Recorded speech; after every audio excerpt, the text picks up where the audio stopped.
Greetings and salutations and welcome back to The Witch Doctor playthrough with Rafiki the Witch Doctor. Perhaps you would like a jewel? Well, you can't have one because Shin is not here. We are actually at the point in the story where we're going to be meeting Shin. I'd like to point out that my spectral hound has occasionally been digging at the ground and pulling up the arms of a cadaver, and I find that amusing. Yes, so things are progressing a little bit slowly. I do apologize for that. It's painfully slow. Yes, we are in Act 2 still at level 49, getting close to 50. I'm hoping to pick things up. Yes, haven't even gone through any Reaper of Souls content at this point, which is saddening for sure. I definitely want to get there. I have saved most of the storyline details for this playthrough, so I haven't really paid too much attention to the details of the story in that mode. So, recapping on the skills that we got Vengeful Spirit on Soul Harvest, which makes us do 630 weapon damage as physical in the area when we're also getting our intelligence up. And we also have Wrecking Crew and Wall of Zombies, which has the Wall of Zombies performing taunts. So, that actually synergizes fairly well, I think. Because I can put down a Wall of Zombies to taunt, and then while the enemies are kind of distracted by it, I can kind of run in and just put up a gargantuan, yes. While they're distracted by the pets and all that, I can kind of run in and then pop that in order to get the buff and to do a bunch of damage to the enemy and do it fairly safely. I think that does work out. Now, speaking of things that hopefully work out, hopefully things look a little bit different, and by different I hope that means better. I've been playing around with a new codec lately. For those who aren't following my Guacamelee series, the adventure in the game, I've been testing it there mostly for now because I wanted to make some progress on there. So this will be the first Diablo footage I do with the new codec, where I'm using, for those of you who may have been following along, you may know I use Bandicam for my recording rather than, say, Dick Story or Fraps or anything like that. Came as a necessity. It was a fairly inexpensive option at the time, but things are looking up that I might be able to change things around if I can come up with better solutions. But yes, using Bandicam, and Bandicam, after I updated it, has the ability to use the new, I would say, use the shadow play type features of my NVIDIA card. It can use my GPU now to record a little bit better with less of a hit, and it allows it to instantly encode into like X264, I believe. Forgive me if I get the number wrong. So hopefully it looks maybe a little bit better. I'm not really sure as far as codecs go. I have to admit, it's not something I've done a lot of research into. I'll be picking up that Crusaders book here in a moment because I have been wanting to let those play for the Crusader background. But I'm still running at 30 frames per second because I did do an experiment with Guacamelee running at 60. I think it looked good, but I did get one comment that I kind of want to pay heed to. With a gentleman mentioning that running at 60 kind of hinders certain people on certain devices, and that even if you could do, like, say, 720 before, running at 60 on some devices and older devices might not work well.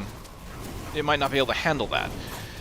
So, okay, I understand that because I was trying to watch a video sometime in the last few weeks that was at 60 frames per second, and the system I was running it on couldn't handle it. It was stuttering all over the place, and I had to scale it back to, what is it, 480, I think is the next one down.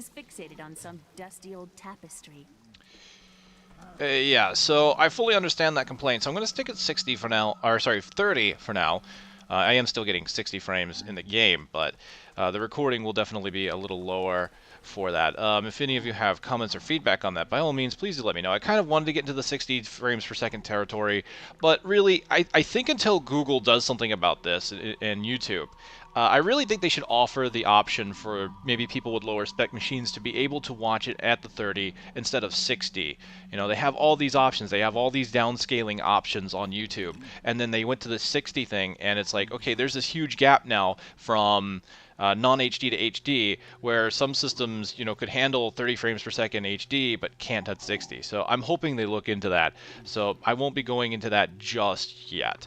So anyway, Crusaders, Part 5. Let's listen. The Crusaders swore an oath to dedicate their lives to the search. None believed that they would be the one to end the crusade by finding and cleansing the corruption. They believed the search ennobled them, that the discipline of their life and journey was the true goal. The Crusader was meant to find meaning in the quest itself. It's one of those ancient quests of grand philosophies, right? It is not the answer you seek, it is truly the pursuit of the answer that you seek. Sounds like a noble quest, does it not? I really like the what little I've played of the Crusader, and I know I've halted that playthrough for now, and I haven't played much with my Crusader.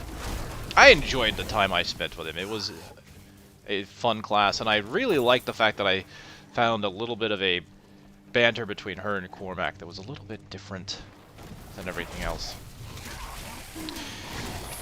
Alright, so beyond that, what we have is we have a wonderful PTR going on right now as we speak. 212 is on the PTR. I have to admit, I haven't spent a lot of time with that PTR. I spent a little bit of it. I like some of the Season 2 legendaries they're adding. Oh, hello. Let's get that wall down, go in there, do a bunch of damage. Need more mana.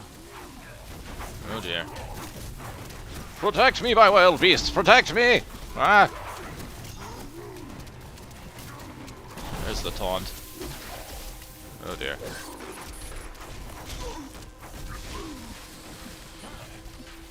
I will say what I have played of it though, I rather enjoy changes to the Demon Hunter 6-piece set on the PTR.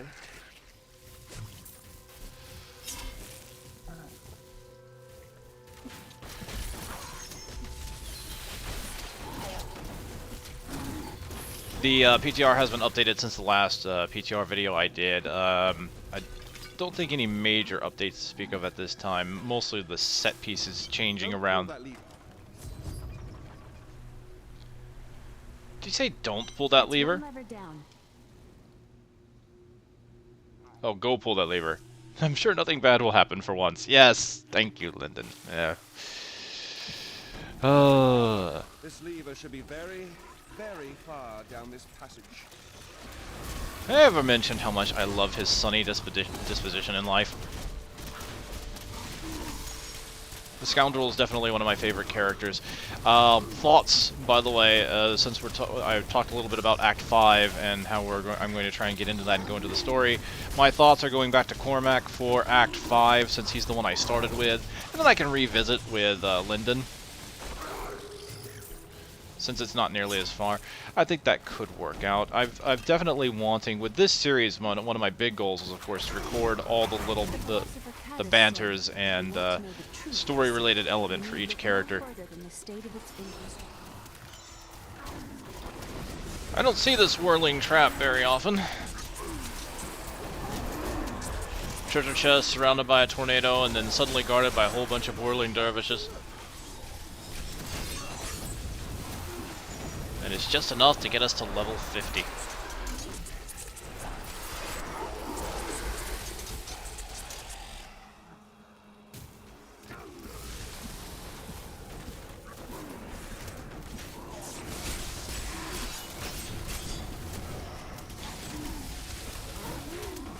More dervishes keep coming. Just need to learn their places. There we go. There we go. Resplendent chest. Could have been more resplendent, but hey, you know, I'll take what I can get. Why would anything journey all the way out here to die? Death comes where it pleases. It would please me if it wouldn't come at all. I can't argue with that, really. Alright, so, well, actually, turned out to be pretty good, because apparently leveling has helped me get a few additional items. So, we've got a yellow that actually beats out my barber legendary dagger. Got a pretty nice damage roll, intelligence roll. How did that go, actually? Let's take a look. The damage actually looks like it went pretty good. The intelligence is, oddly enough, kind of on the low end. It's actually less intelligence than my dagger has, but the added weapon damage is what really sets it over the edge. And we're also getting additional toughness by way of the 215 vitality. So even with the dagger's 3% damage, it's just interesting how these different rolls can happen. So it looks like I'll be upgrading to that, although we could be looking at possibly doing a two-handed weapon. I don't often do two-handed weapons.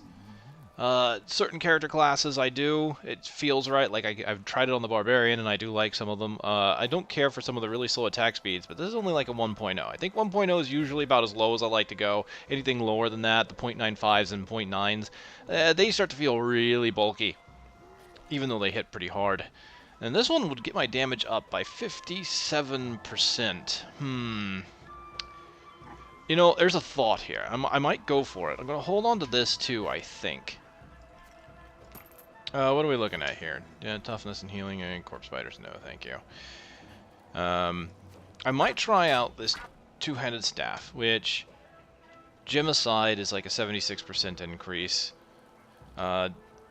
Rubies don't help two-handed weapons nearly as much as they help one-handed weapons, so the damage increase is probably maybe a little less than 57, but I don't think it's the 76 that the shift key is reporting. So we'll hold on to this in case I want to go back to one-handed. I mean, that's interesting that is a major increase, even despite the fact that I do have this wonderful legendary offhand. We're going to give it a shot, I think. And what I need to do is really quick test whether it's going to be better off with a ruby or an emerald. And truth be told, at this level, and I've kind of talked about this in the past, I don't know if I've done it recently on this video, this series, but at this level, really the critical strike chance is just not really enough to warrant getting critical hit damage at this point. So if we look at the crit chance, I'm at like 12.8. So I'm predicting that even with a two-hander, we're going to be looking at using an emerald, or sorry, using a ruby rather than an emerald. So let's go ahead and let's salvage that dagger, because we already know that it's going away. And these are the items we're keeping. And we will grab an emerald of the same type. Do I have enough of the have materials? Let's take a look, shall we? Radiant emerald, I can make one of those. Let's do it. And it even goes as so far as into square, so we're sitting pretty good on the gems that we can make. I'm not going to go too much higher than that without having sufficient materials. Ruby-wise, let's see, I can go ahead and do the same thing, so we can compare apples to apples.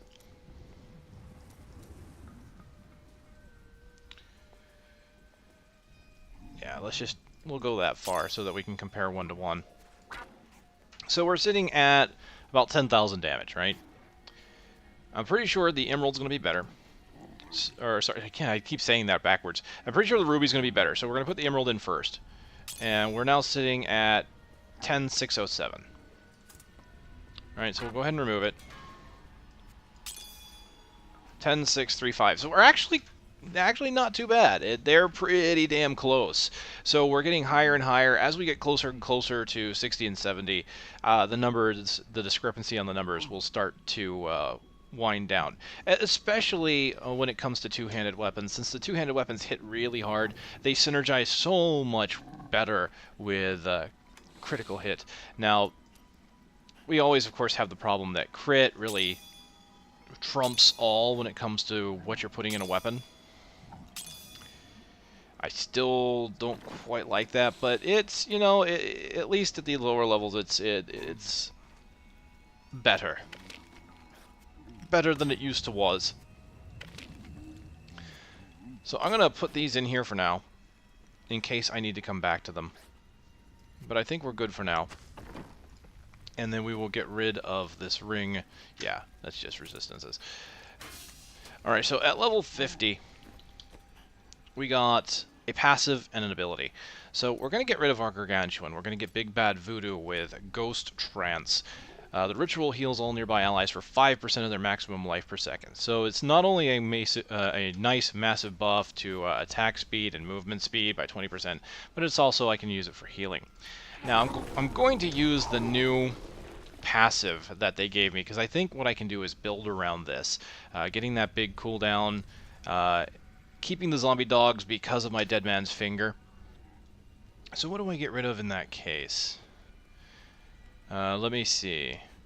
That increases my movement speed when I'm out of combat, so I kind of like that. But this one increases life, so I think I can probably get rid of Zombie Handler. It will weaken my dog fairly, it will probably weaken him quite a bit, actually, because you're looking at the 20% decrease, and you're also looking at his power. He'll be losing one dog's worth of power. But I think that's fine. I haven't been in danger of dying, so Spirit Vessel might really be the one to take away, but I still like keeping that. For some reason, I really like having that ability. It just comes down to the not really liking to die, even if I've been fairly safe all this time. But we're going to get Grave Injustice. This is gain 1% of your maximum life and mana. Reduce the cooldown of all skills by 1 second when an enemy dies. So this is like the major group clearing thing. I don't normally care for Grave Injustice. I know a lot of Witch Doctors do like it because of group clear. And quite honestly, with the way the game is changed from its original inception to what it is now, monster density is something a little bit easier to rely on. So it really has kind of gone up in my view of it, but it's still one of those things where there's just a few other things I like. And as you've probably seen, I do like more focusing on summoning and maybe being a little more defensive when it comes to being on my Witch Doctor. But I think this will work out well. I'm clearing very quickly.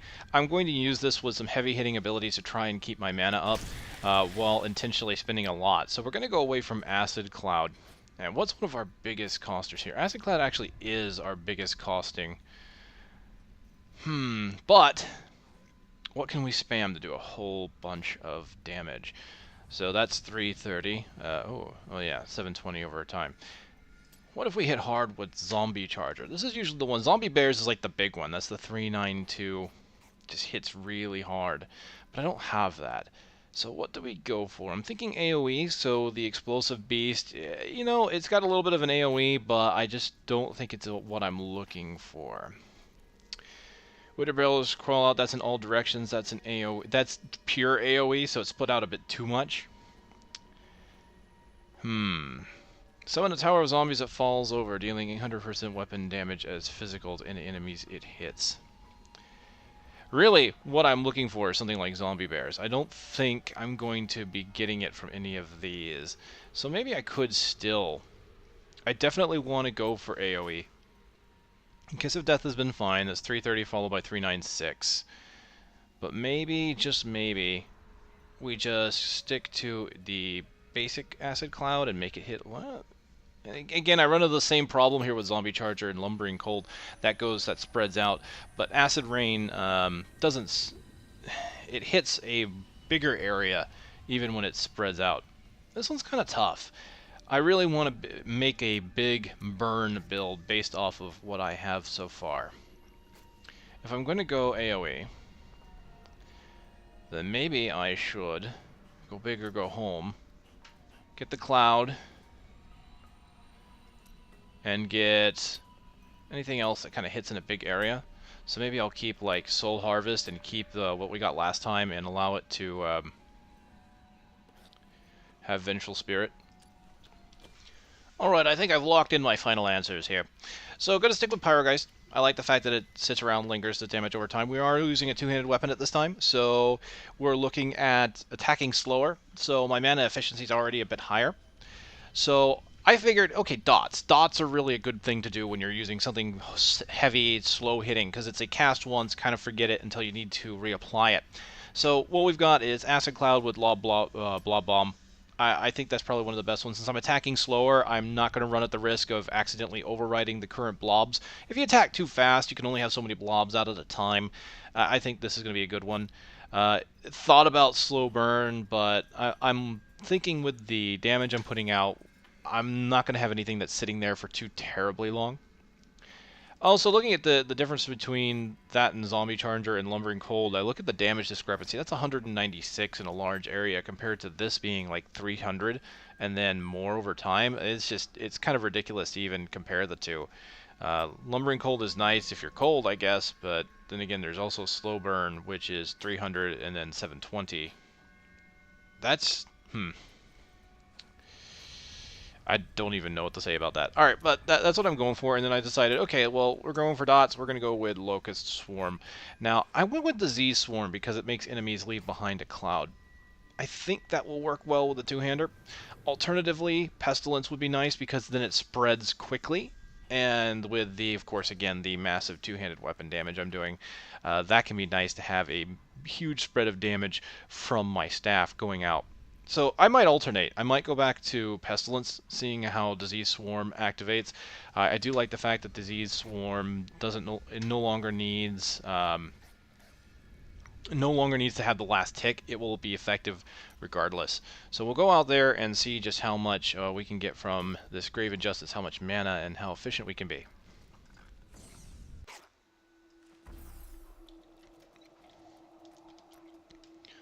I'd like to point out that my staff is of glowing red. The staff of mine is burning red. Its awesome power tells me to defeat you. Alright, so I resummon the dog because I changed him up. Alright.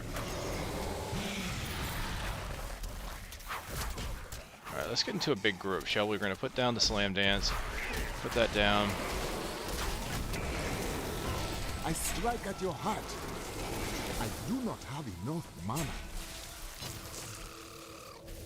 I thought they went well.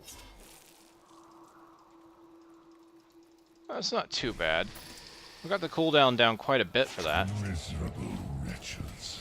I have no time for your excuses. Chaldean is on the brink of rebellion, and the enemy is closing in on the archives of Zoltan Kuhl. Slaughter him, and bring me the Mad Wizard's head and the Black Soul Stone, or I shall inflict incomprehensible agony upon the lot of you! Hello there, giant worm.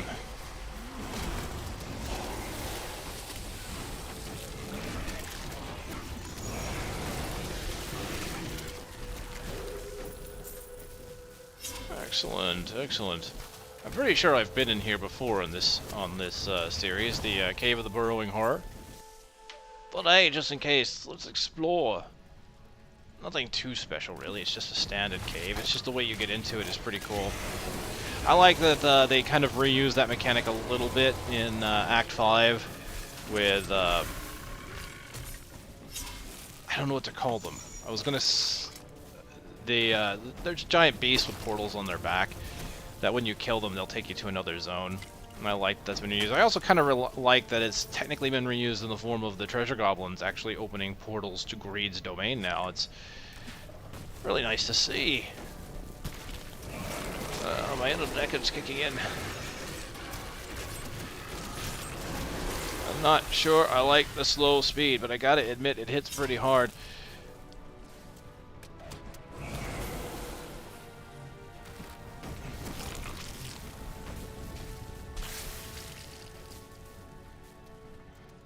Maybe I need something that...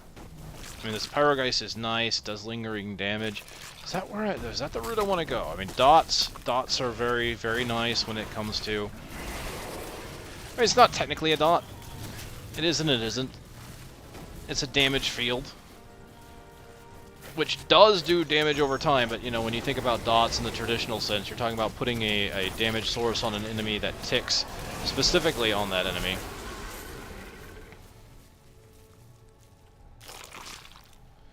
I gotta get better about putting down the locusts first.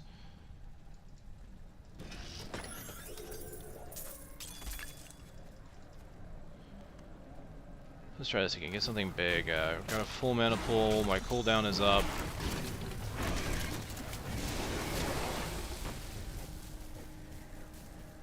Okay, nothing here?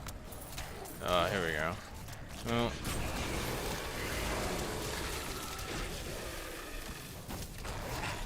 Nothing I care to blow a whole bunch of cooldowns on.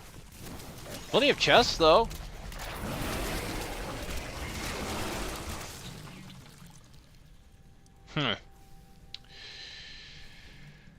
Well... just don't... Oh, wow. Really? Let's ID this. What is this? New trans... Oh, the pig sticker! Nice. Cold damage, intelligence, chance to deal area damage on hit. That's actually pretty nice, area damage. Again, I feel like it's kind of... undervalued. Now, the damage discrepancy is not that high. I mean, we're looking at 24%. I think this will beat out with the offhand. It may beat out the staff I'm using, which, you know, I'm cool with, because again, the slow attack speed, I don't think I found quite the right build for it. Alright, so we're going to go ahead and put that down. Oh dear, we're going to get out of there first. I need mana. Okay, they're not... Oh, I missed.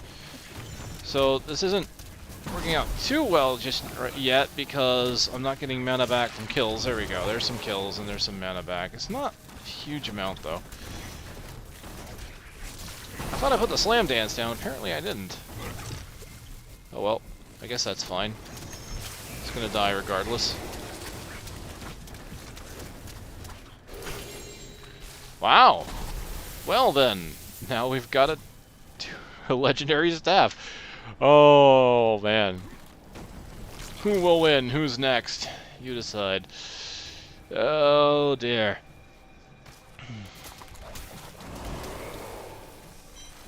Okay, let's get out of here and let's identify these, because who knows? We might have some good stuff. I'm glad you have someone like me with you in all these dark, miserable places. Most of the time. I need to go back.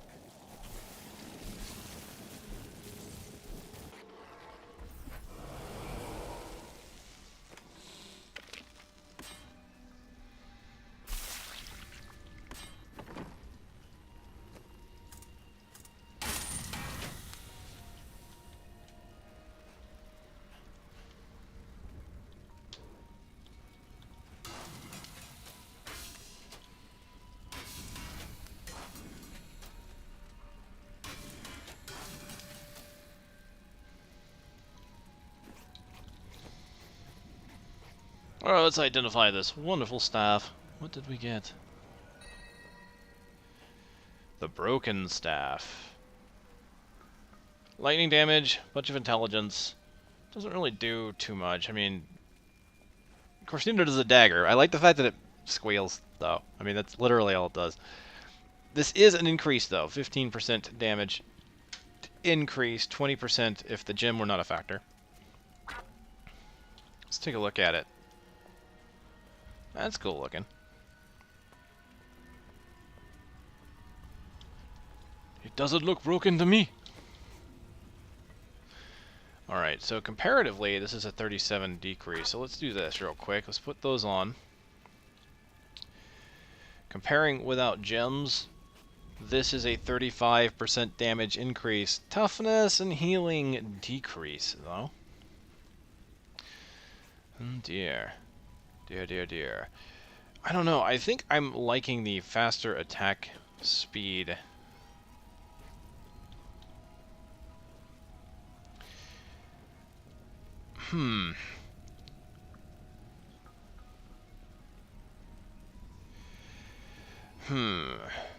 So far, Grave Injustice hasn't felt like it's given me a ton of mana back. I mean, the cooldown reduction is kind of nice, especially since I'm using Big Bad Voodoo. I might just go ahead and go back to the one-hander. I just like the ability to attack quickly. And in this case, then, I still like the AoE. I still really like Acid Cloud. It's still one of my favorites. Maybe what I'll do is just... Do I stick with the Blob Bomb because that's still a dot? Or do I go with Acid Rain just to increase the area and just try and kill things quicker? I think I want to go to Acid Rain. And I think I'm just going to go ahead and go to Pestilence. I just really kind of like... You know, I have some Pestilence. important deals happening soon. I could go take care of those and come back later. Yes, you could, but you're not going to. Alright, that's good. That's good. I'm just not sure about the primary one. This has been one of my hardest, the points for me that's always been the hardest, is picking a primary on the Witch Doctor. You know, I don't usually care for Corpse Spiders, the Plague of Toads are a little too erratic, that usually leaves me with Poison Dart and Firebomb, and, you know, it's just hard. I mean, Splinters is the obvious direct damage choice most of the time. At this point, I don't have really any elemental damages to build around, so I can't really... Coming up with an interesting build based around an element isn't really happening just yet. That'll happen later. Oh, I'm squealing. I'm already hearing the squeals. That's awesome. Whether or not Pyrogeist is what I want to go for, though. It's over 6. Yeah.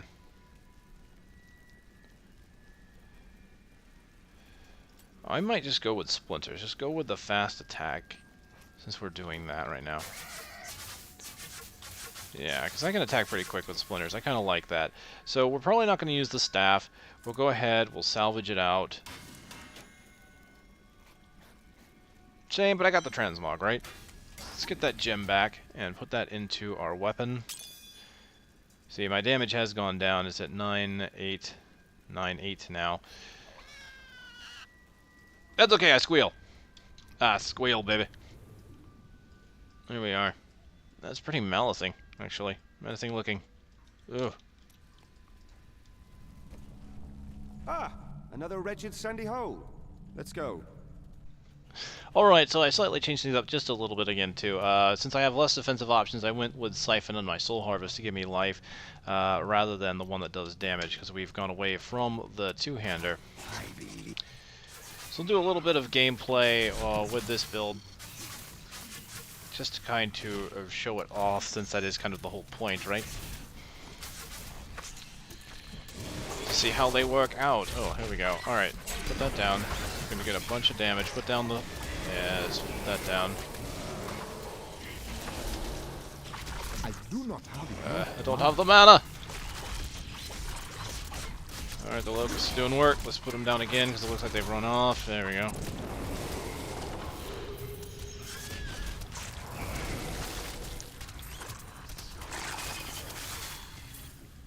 Well, I guess that worked. Alright, well, it also gives me time to talk about something. It came up on... oh, here we go again. I had a comment come up on one of the, I believe, the most recent hardcore random video I put up for the Barbarian. Someone basically all praise to RNGesus or something like that, I don't know. All praise to Diablo 2, bashing D3, blah blah blah, whatever. You know, difference of opinion will happen. You know, it was kind of an extreme opinion, I thought, but you know, whatever. We're all gonna have our differences. We're all gonna like different games. And I'm always going to be comparing Diablo 2 and Diablo 3 because, you know, same type of game. It's direct sequels, as a matter of fact. So I apologize to anyone that offends that they ever get compared. But, you know, he actually brought up something interesting that I didn't know about Diablo 2, and I guess a lot of people don't, was the idea that in Diablo 2, those of you who may remember, you had the ability to run in that game, right? You had a walk speed and you had a run speed, which... really, after you got past the first few levels, felt like a mechanic that, you know, who cared, right? Because you started, your stam would go up, it'd go up higher and higher, and you could basically run longer and longer. It basically became an issue if you had to do extended sprints, and then it was just painful because then you had to walk slow to the next objective. And then there was a treasure goblin. No, not in Diablo 2. They're just right here. And really, for some, it was just a mechanic to kind of slow you down and keep you from running away. But apparently, there was something there. In that, the gentleman stated that the run mechanic would reduce your defenses and your chance to hit. And that's partially correct. I had to do some digging, because that was one I hadn't heard before. Like, there's a lot of hidden stuff in Diablo 2 that I've seen over time. You know, knowledge that... I gotta say, Diablo 2... I had a lot of fun with that game. Loved playing that game. But it was cryptic. Oh my god. I don't think a game like that would really work out in today's market anymore. Because really, today's market is all about being consumer friendly and making sure that everything in the game really has that feedback to let you know what's going on in the game. Now, there are some games that don't do that, and it's intentionally part of their design. In Diablo 2, I'm not entirely convinced that all of it was by design, although some of it was. I mean, there were some hidden mechanics, like hidden damage sources and things like that, that was quote-unquote working as intended, and oh my god. Some of that was brutal. But the mechanics for defenses and 2-hit in Diablo 2 did get changed up when you were running compared to when you were walking. It wasn't so much that they intentionally made it so it was harder to hit, it's just that your 2-hit ratio didn't factor in anymore. I believe is how it worked. There was a long explanation, very mathy. You'd probably have to go looking up. If you look up blocking and things like blocking was one of them. Like your blocking was reduced by a flat percentage when you ran compared to when you walked. So even though the game would tell you, yeah, you're blocking by the cap, which was I think 75% in D2, it was actually lower when you were running. So people would build for higher block than what. There were tons of factors there. Because not only do you have these hidden factors, but the character screen in Diablo 2 would flat out lie to you. And again, that one I'm not sure was by design. I believe it was just the math in the background that was reporting to you in the character sheet was just wrong through flaws in the reporting. And we've kind of seen that on Diablo 3, where some of the stats here just didn't quite add up, and now they're trying to resolve that by doing things like telling you how much, like when you have elemental damage, which I don't have right now, they will show you what your damage number, your DPS, or whatever you want to call it, shows up when you mouse over it. So they're trying and trying harder and harder to make sure that the player has all the information they need, and I really, really like that, because part of the problem I had with D2 was you had to look so much stuff up. And I guess that's part of my problem with Path of Exile. I say was because I haven't played since the expansion. It's been updated multiple times. I've been following people that do play, and while I haven't been watching details, I do know that there've been tons and tons of updates to that game. But one of my initial issues were unless you really planned out heavy in advance, you could sometimes shaft yourself, which was something that happened in D2. Some people really like that, and that's cool. You know, more power to you. I'm not saying it's a bad game. I rather liked the game when I played it, but it's not the one I decided to spend my time with. But to be flat out lied to by your character screen, that's a terrible feeling, because then you might think you're building right, and really you're not, and it's not your fault, because the game just is giving you misinformation. And that was one of those things. It was the fact that there was nowhere in the game, nowhere did it tell you that when you run, not that I remember, I mean, it's been a while, I could go try and pull it off of the thumb drive I've got off the collector's edition and play it again and just see, but I do not recall anywhere in the game that would tell you that there was a mechanical change there when you were running. It was just a difference in speed. But it was there, and I'm like, I think that kind of thing, does it make it harder? Yes, but I think we're talking about a case of less difficulty and more frustration. And that was part of my comment too.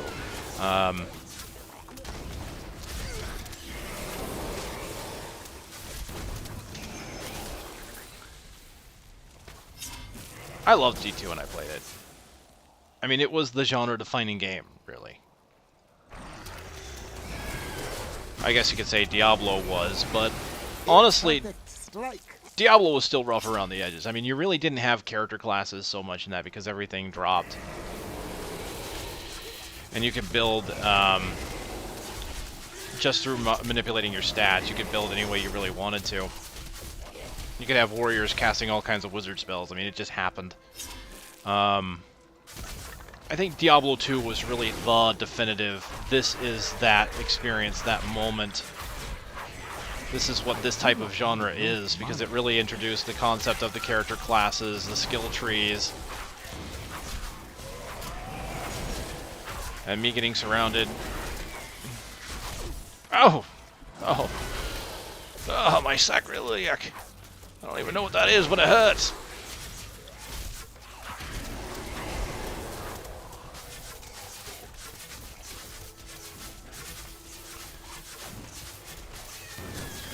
But I wanted to address it because, you know, I wanted to express that I think that it was a great game when I played it. I think that by today's standards, it's certainly hurting. It could do with a little bit of updating. You could do some updating to some systems in it without losing the essence of what it was. You are evil and loves you. This portal has made many rich, but it killed my brother Garrett when he used it. I'm too frightened to risk my life trying again. Use it if you dare. I am sorry for your loss. A sincere moment from London. We have found the key to the ancient device, but I fear that these treasures will cost us our lives. At least my brother and I have made it this far, and we are still alive. Dare we use this machine? Wow. I have seen this thing like a grand total of 3 times, I think, including this one. It is like random. This is RNG within RNG. It's RNG that you get this to show up, and then it's RNG what it'll do. Hello? Well then, why don't we liven this place up a bit? Let's shoot something. Good idea. Let's get out of here. I don't think I even, like I said, I think I've only seen that like 3 times, so I don't even have the achievement for completing that. What? I especially wanted to bring it up because I wanted to say, you know what? Everyone's opinion is their own opinion. I think we're all entitled to it. We're all going to like different games. It's kind of like how I really don't play Hearthstone, even though I think it's a fantastic game. I just don't have the time for it. I don't want to spend money on it. And Hearthstone is one of those games that sucks to play when you don't have cards, and you can't get cards without paying unless you play. So it's kind of a catch-22. So I just don't play Hearthstone. I like it. I like the concept because it's a trading card game, really. I mean, the idea is you're supposed to be paying for the cards anyway. So whatever. It's one of those things. I think it's a great game. I'll watch it. I just won't play it. It's like Path of Exile. Think it's a great game. I just don't play it.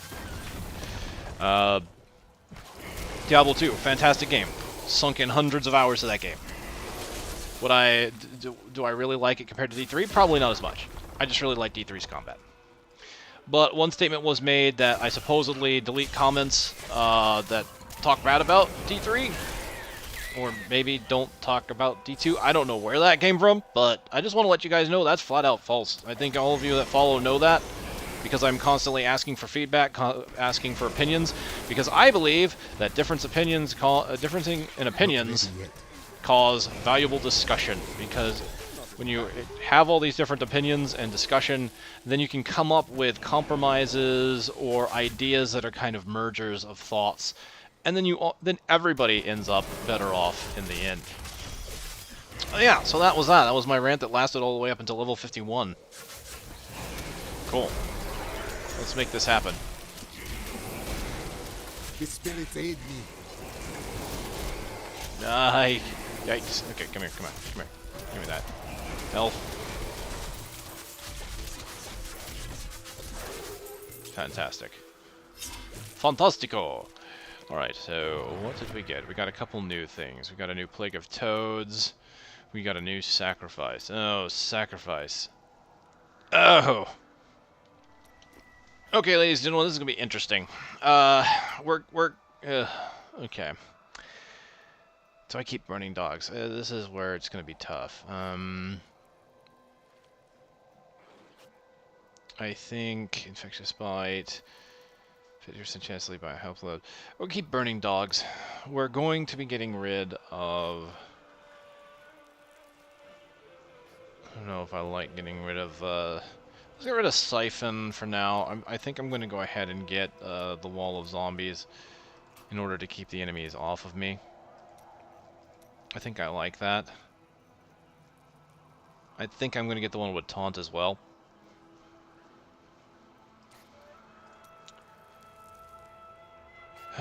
Okay.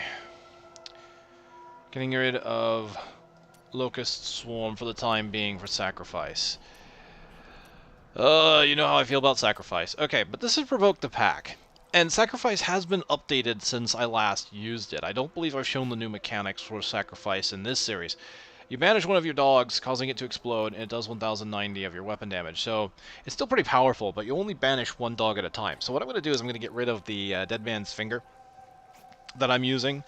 That means I'm going to be using an inferior ring at this time, but honestly, I don't want Sacrifice. Well, you know what? Let's try it. I'll try it at first, because honestly, what's going to happen is Sacrifice is going to blow up with the force of all the dogs behind it. So it's going to hit really, really hard. And then with Provoke the Pack, it's going to give me 20% increased damage. I think this would be better, though, with the multiple dogs, because then I could throw one out, get 5 seconds of increased damage, throw out another one, get another 5 seconds of increased damage, and you space it out.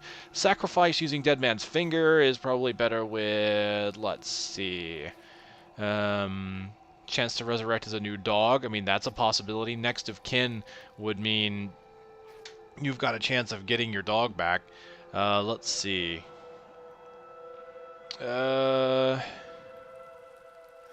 Okay, so For the Master has been updated to be the old mechanic where all of your dogs charge the target. Each dealing damage is physical. This is tough to say. With the Dead Man's Finger, I don't really know if any of these are going to be really that great for a combined explosion. Stuns enemies. Really next of kin, because you have the possibility of the dog coming back. And I have to admit, I'm not entirely sure how that works with the giant dog. Because it's supposed to get the power of each dog. Does it have the power of 3 dogs by 35%? Does that mean it will always come back? I'm going to have to test that. I think I'm going to have to test that. You know what? I'm going to try it first. I'm going to try that first, then we'll go to the new one. Plague of Toads has been updated to Addling Toads. They mutate to yellow toads that deal 190% weapon damage as poison and have a 15% chance to confuse affected enemies for 4 seconds. So this is actually a Plague of Toads I might actually enjoy, because it'll cause confusion. I just have to watch where I fire, I guess. I'm not very good at toads. We'll make it happen. As far as the rest, I think we're pretty good here. I'm going to switch these around. There we go. Beyond that, Grave Injustice I don't think has been helping me too much. So if I'm going to get rid of the ring, I'm going to probably put on Zombie Handler to give it an additional dog, so that I can sacrifice more often. So I think I'm going to do that now. Just so you know. So let's see what happens, shall we? I want to test this sacrifice with the dog and next of kin. By anyone, do you mean women? You said it, not me. I hadn't heard of that one. Oh, wow. Okay, those yellow toads, this I wasn't expecting. They move fast. Hold on, did they update that for the other toads, or is it just those? Oh dear. When did that change happen? I have to admit, I don't remember this. I don't remember them being quite so quick. Maybe I just haven't used the toads in so long. I mean, I have said I don't care for toads. That was probably the one I liked the best right there. Okay, well, they're a bit faster, but that also means they're also a little erratic. But what I like is that whenever this change occurred, or again, maybe my memory just sucks, it means it's going to be easier to hit distant targets, from what I remember. Alright, so let's try the next of kin thing, as we were going to try before. So I'm going to throw the dog.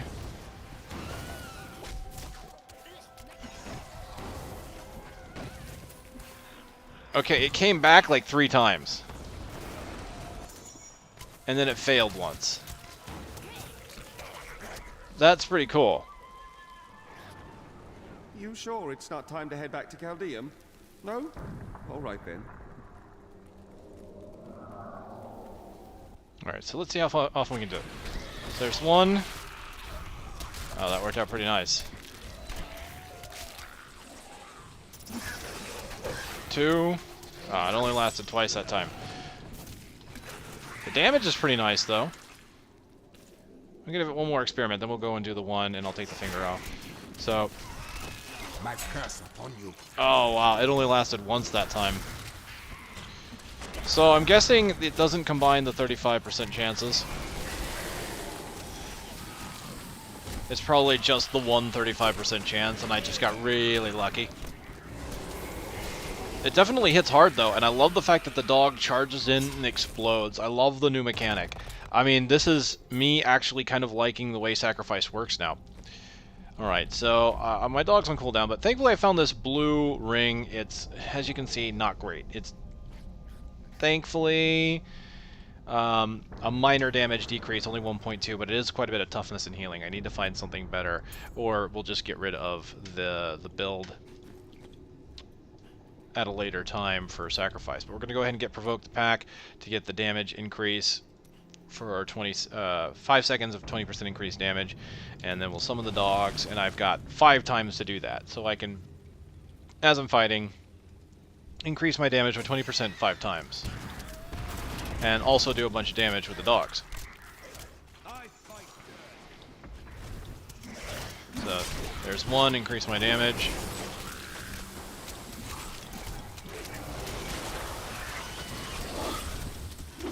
Excellent. Try and get a little bit of confusion out there.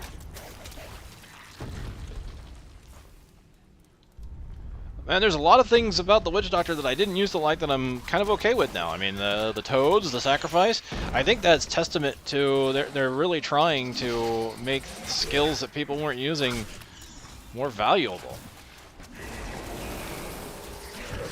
And even if it was a skill that people were using, because, I mean, the toads could have just been me, but even if it's skills people were using, they're trying to make them more useful, I think, more user-friendly, as it were.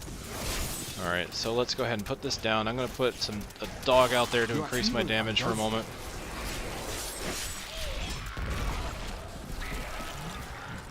Do it again. Summon another dog. Okay, my dog summons off cooldown, so I'll just throw one out there. Ah, summon them again. So, I mean, you do it right, and you time it right. Needs more time. You could very easily I need mana. spread them out.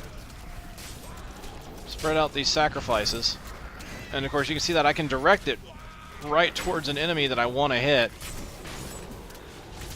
What is that? I'll have to pay attention. Just hit him again, please, thank you. I Increase have the been damages. healed.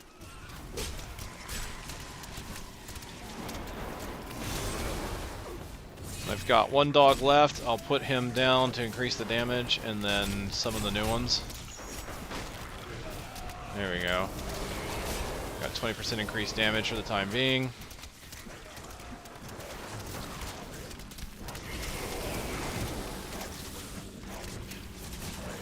I don't think it's a perfect build or a perfect play right there, but I think that really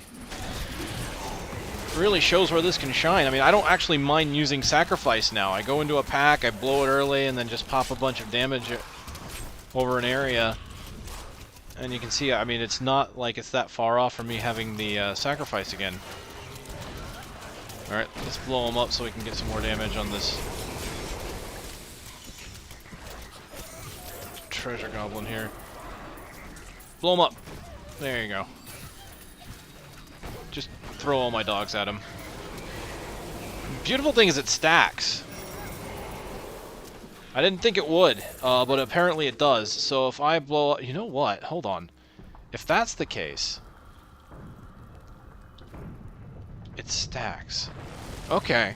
Let's try something. The spirit aid me. Alright, there's 5, right? So... That's 100% extra damage for a few seconds. That's pretty massive, actually. Now, that's not the way I would like to play it, because obviously, as I said before, I like having my dogs.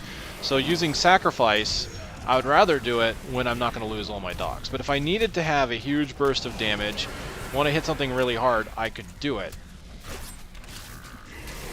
Let's put the ring back on, and I want to see if it combines all the dogs on Sacrifice. We already know that the damage, the explosion, is going to stack. Will it give me 100% increased damage? Let's find out. These are the things that inquiring minds want to know. So come on down. I'll put this guy down. Alright, put down the wall and blow him up. Nope, one stack. Alright, so yeah, Dead Man's Finger not... I mean, even though you get the combined explosion damage, I really think that this is a legendary not suited to sacrifice builds. If you're going to go for sacrifice, you probably want to go ahead and... I mean, unless you were planning on doing the rune where they all blow up anyway. In which case, if that's the case... Right, if you were thinking about doing For the Master... Like, let's take a... Well, hold on, I gotta kill this thing first.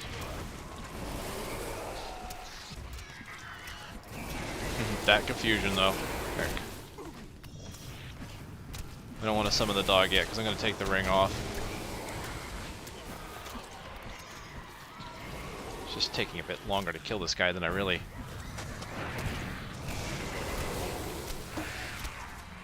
Come on! Die already. Thank you. Alright, so... If you were going to do this, then... Like, if you were planning on doing For the Master anyway... Each dealing 1,300 damage is physical. Seems a bit dry. That could work, because For the Master increases the damage of the explosion. Like, each dog you normally send out by themselves. This, you send them all out, but not only are they going to do the one... They're not just going to do the 1090, they're going to do, what, 1,300. So you could put on For the Master if you're going to go for one massive explosion. Since I'm not doing that, and since the build I'm using and kind of going to force myself to use here a little bit, is the increased damage. I'm going to do it this way, because I could very easily stack up the amount of damage I want to do. There we go. 40% additional damage. Cleared out a big group. I can be very selective of how I want my damage to go out, which is why I like this. Again, this is just probably one of the best changes they've made as far as changing up a class mechanic. So, ooh, hello. I strike at your heart. I just want to point out that most of that was the sacrifice damage that just killed them all at once. And they're back again. I could deal with sacrifice builds. Like, I used to think that I would not do a sacrifice build unless I came up with some kind of zero cooldown build, which was easier to do prior to Reaper of Souls. But there are still some legendaries out there that you could get that will reduce your cooldown on summon zombie dogs quite a bit. So I still think you could do it, but honestly, with sacrifice, the way it's changed, I would reasonably...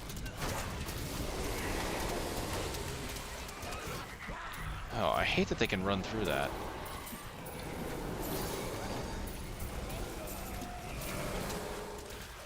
No, blow up on him.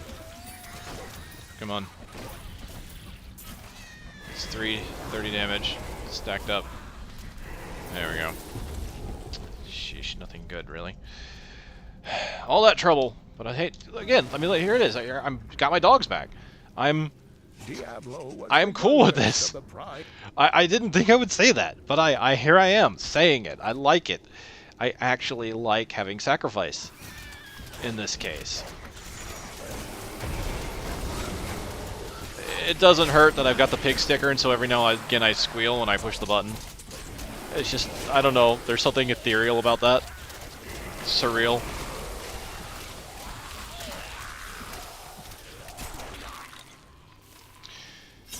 Alright, I'm going to collect this last piece. There was a lot of talking on this one, so you have my apologies. There wasn't as many levels gained, I think, in this one as before. And looking at my time, even with a lot of the edits I plan to do, this has probably gone a little long. So I will be picking up the last of Cool's blood.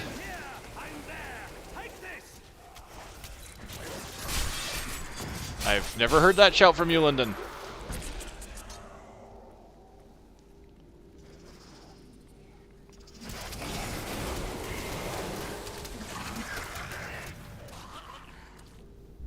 This place is overly large as well.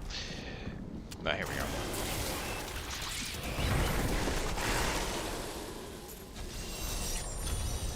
found Cool's archives. Finally. Alright, here we go. I have unlocked the secret of the soul stones once given to the Raja. Here we go. Let's just upgrade the damage to 100%. Creation, to be sure, but one that I am certain can be duplicated. No, not just duplicated, improved upon. My soul stone will be made to contain the souls of many demons, or even angels. That was pretty cool. So you could kind of see the big burst that did. And like whenever I sacrificed all the dogs, it bursted up, took them down to half, threw some of the dogs, bursted them down again, down the other 50%. I need to go back. My archives. So I really think that worked out. Tip of the desolate sands. Now something to keep in mind here too is that with each dog that blows up, the additional 20% damage will count for the next explosion. So you could sit there and not only am I doing damage per dog, but the explosion damage increase is stacking on itself, so each dog exploding is actually doing more and more damage. So that's a really nice synergy there. I really do like that. And it looks like I've got a better ring here with a socket, which is nice. So let's just do that while we're using this build, and I'll just hold on to the tall... I kept calling it the dead man's finger. I'm sorry, the tall man's finger.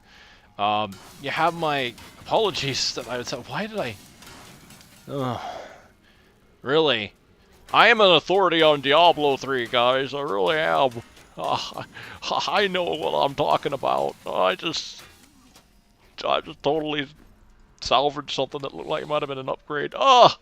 That's because I'm an authority on Diablo. No, I'm not. Anything but. But I do have fun with it, right? And, you know, I think we have good conversations here. Thank you, everybody, for watching, because, you know, sometimes I'm silly. But okay, before we go, we're going to do what we do as a tradition here. It's crafting corner. I should really come up with a jingle or something like that. But no. Two-handed mace, 0.9. I already talked about that. I don't care for the slow attack speed, so we're not going to be going for that. There's not too much here. It looks like we can make a belt, which is a little higher range than what I've got. So let's go ahead and take a look at what we get.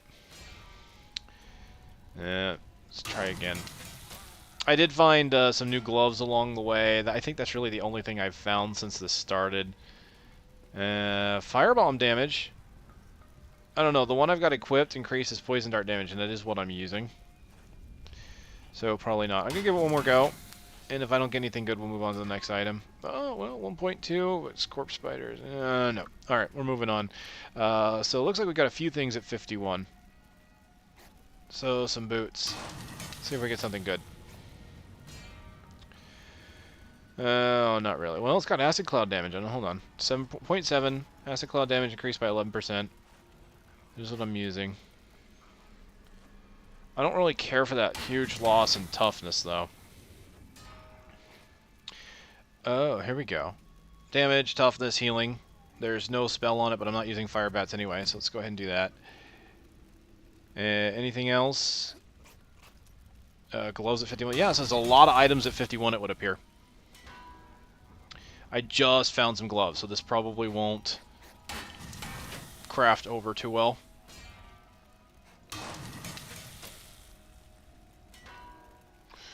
No, give it about 3 tries and we move on. We'll get something for our scoundrel here, level 41. Oh no, wait, he probably already has one. Whatever. We'll compare it. Oh, it doesn't even have... Yeah, it doesn't matter. It doesn't even have dex on it. Heck with that. Alright, that really appears to be it. So, nothing really good came out of that. But oh well, there's the way we're looking now. With the new dagger and the new gloves. Not much else. Oh, and the new boots. Yeah, we did just get new boots, didn't we? That's Rafiki up to level 51, ladies and gentlemen. Again, I'll move on to Cool's archives. And we'll make it into the next one. Thanks for watching. It is much appreciated.